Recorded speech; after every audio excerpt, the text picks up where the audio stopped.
Today, we're going to explore how gender stereotypes in marriage affect women's career development. Now, we will start our introduction and background with Alice Eagly's Gender Roles Difference, where she argues that gender stereotypes continue to assign men as breadwinners and women as homemakers in marriage, despite many women are employed outside the house. Similarly, Hawkshaw mentions that women often work a double day by managing both work and domestic labor.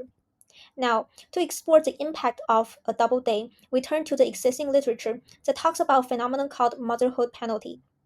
In a research by Coro et al., mothers often receive lower salaries than equally qualified men or childless women, while fathers often get a fatherhood bonus. This finding reveals the deep seated biases that shape women's professional trajectories, which is the core of our research question. To understand how the struggle between marriage and work evolves across generations, we interview women focused on these three key questions.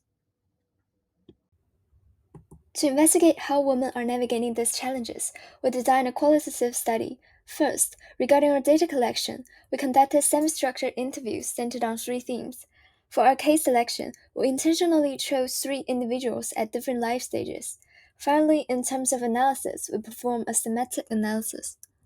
Next, we'll talk about the results analysis of our interviews. Our first interviewee is a 28 years old finance professional. She believes that women are committed to their careers and she can adjust her focus despite society's expectations. Her parents are open minded and never pressure her to marry. But for her, she won't sacrifice her career for her husband and family because she wants a partner who supports her.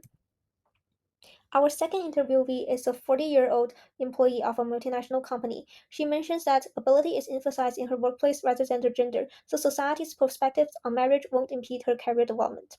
Her parents are always supportive to her career, thus, she believes that household responsibilities should be shared equally, not shouldered solely by women. Our third interviewee, which is a 50 years old senior manager, believes that balancing marriage and career is a matter of personal choice. She feels that parental expectations on marriage have softened over time. Yet, she admits that she sacrificed more professional time than her husband for her children. Our analysis reveals three powerful interconnected themes. First, agency amidst pressure. Despite societal expectations, each woman actively asserted their own career priorities. In other words, they demonstrated conscious resistance to the traditional model. Second, the critical role of support systems. Our data clearly show that environment is a powerful moderator. For instance, inclusive workplaces and supportive families acted as crucial buffers, ultimately enabling the career focus. And third, we observed a significant evolution in the core conflict. Simply put, the struggle is less about participating in the workforce and more about establishing a fair balance of domestic labor. Our study is defined by two key limitations. First, our sample was small and specific, so the findings aren't statistically broad. Second, most participants were high achieving professionals, so we lack socioeconomic diversity. But these limits don't weaken our conclusions, they actually map up for the next steps to conclude women from more diverse backgrounds and to start a long term study that follows their stories over time.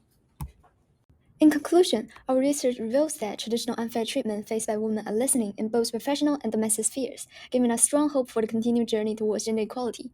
Thank you for listening.